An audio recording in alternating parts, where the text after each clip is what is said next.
Aryna Sabalenka has officially withdrawn from the Qatar Open, and she's not the only one as big names are pulling out of this tournament rapidly, and the entire event now looks like it is falling apart before it even properly begins, because the world number 1 and Australian Open finalist decided rest was more important than defending her ranking points in Doha, and now the full draw is scrambling to adjust and figure out what happens next. So let's break down why so many players are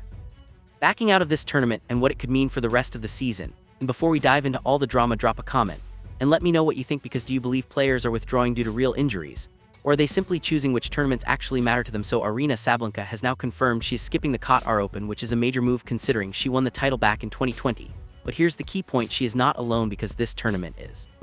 being hit hard by withdrawals from top-level players, and it raises serious questions about what is happening in Doha that is making everyone want to stay away. As Sabalenka explained that her decision comes down to needing recovery time after the Australian Open, where she just played in the final against Aryna Sabalenka, and lost in what was described as an extremely demanding match both mentally and physically. One will sting for sure. Definitely, but that just shows you just how very difficult it is to beat her. I mean, she's getting to the finals so consistently. She's not going anywhere. She is still the player to beat, in my opinion. She walked away with more than £1 million for reaching the final, which is great, but she also left needing serious recovery time, so instead of jumping straight into another tournament, she chose to step back and plans to return at the Dubai Championships, which on the surface sounds completely reasonable because professional athletes need rest, especially after a deep run at a Grand Slam. But this is where it gets interesting, because Sabalenka is not defending major ranking points at the Qatar Open this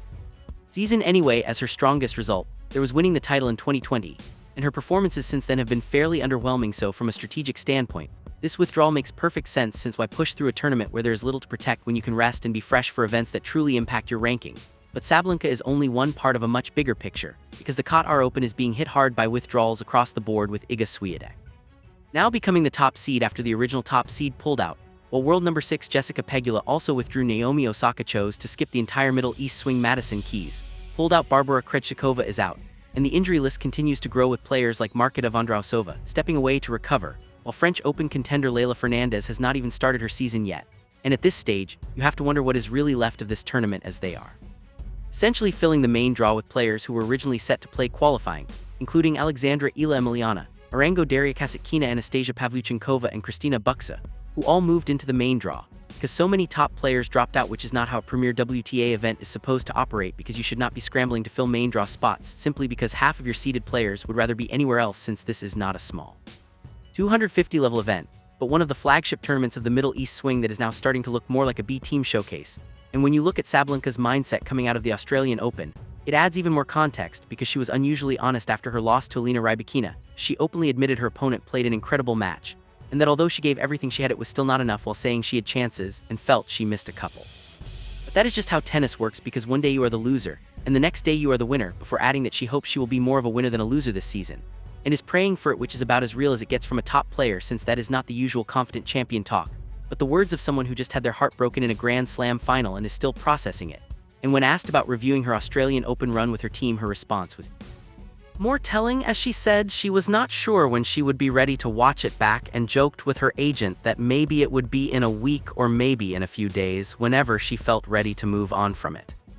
She described herself as laughing and crying at the same time, and called it a hysterical moment that was not productive at all, because she was simply letting everything spill out, as she admitted she was frustrated with herself, since once again she had chances, played great up to a certain stage, and then could not handle the level of aggression Sabalenka brought. But then she stopped herself and said overall she played excellent tennis in Australia, and even in the final she feels she played really well and gave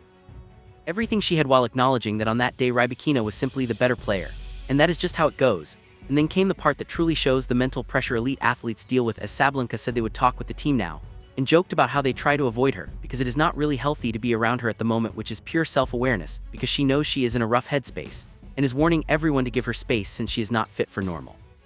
interaction right now. And that level of honesty is rare in professional tennis, where most players stick to generic lines about learning lessons and coming back stronger, while Sabalenka is openly admitting she's crying, laughing hysterically, and that her team is actively staying away, because she is unbearable to be around, which is the reality of what happens when you lose a Grand Slam final after grinding through 2 brutal weeks of matches. And when you view her Qatar withdrawal through that lens, it makes even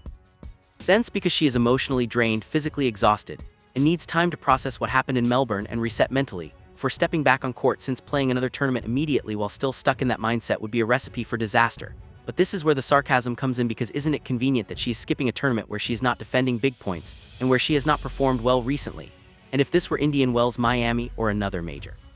event with significant points on the line, would she still be taking this mental health break? Or would she somehow push through and compete? And to be clear, this is not accusing her of faking anything, because burnout and mental exhaustion are very real in professional sports. But it is also true that players are becoming far more strategic about which events they play, and which they skip, since the calendar is packed, and you simply cannot play everything. So you prioritize the tournaments that matter most for rankings, sponsors, prize money, and legacy, while everything else becomes optional. And right now, the Qatar Open clearly falls into that optional category for many players, especially with its timing right after the Australian Open, the long travel to the Middle East, and the fact it comes just before Dubai, which is a bigger and more prestigious event, making it easy to see why so many players are skipping Doha this year, which is wild considering Sabalenka won this tournament in 2020 and debuted thereby, lifting the trophy in spectacular fashion. But winning a title years ago does not create a lifelong obligation, especially when your body and mind are screaming for rest. And right now, tournament organizers must be panicking because tickets were sold, and promotions were built around having the biggest stars in women's tennis, only for the top seed to end up there by default after everyone else withdrew, and for the draw to be filled with players casual fans barely recognize, while the marquee matchups everyone hope for are gone, which from a fan perspective is incredibly frustrating, because people buy tickets months in advance expecting to see Sabalenka, Pegula, Osaka, and other stars, only to watch them pull out one by one, leaving behind an event that feels more like a challenger than a premier WTA tournament. And while some fans may want refunds from the player's perspective, especially someone like Sabalenka coming off the emotional roller coaster of a Grand Slam final loss, skipping one event to protect long-term health makes complete sense, because you cannot pour from an empty cup, and forcing herself to play Doha would likely mean an early loss and even deeper mental frustration. And this entire situation exposes a bigger problem with the WTA calendar, where too many mandatory and premier events are packed into too short a window, forcing players to compete at elite levels for nearly 11 months a year, with an off-season barely long enough to heal physically, let alone mentally, which leads to tournaments like Qatar being sacrificed. And with Iga Swiatek stepping in as the new top seed, the draw suddenly opens up for her to collect points and prize money easily, though even that feels hollow, because winning when everyone else withdrew is never the same as beating them directly, while at the same time rising players like Alexandra Ila, Daria Kasatkina, and Kristina Buxa now get unexpected opportunities that could change their careers, because a deep run in a depleted premier event can still boost rankings, confidence, and momentum, which is the silver lining to the chaos as unpredictability takes over and someone new gets their moment. And Sabalenka's plan to return in Dubai fits that logic perfectly, since Dubai is a higher prestige WTA 1000 event with bigger payouts, meaning players show up even when tired because money talks. And this entire situation highlights the disconnect between fans who want stars at every event and players who want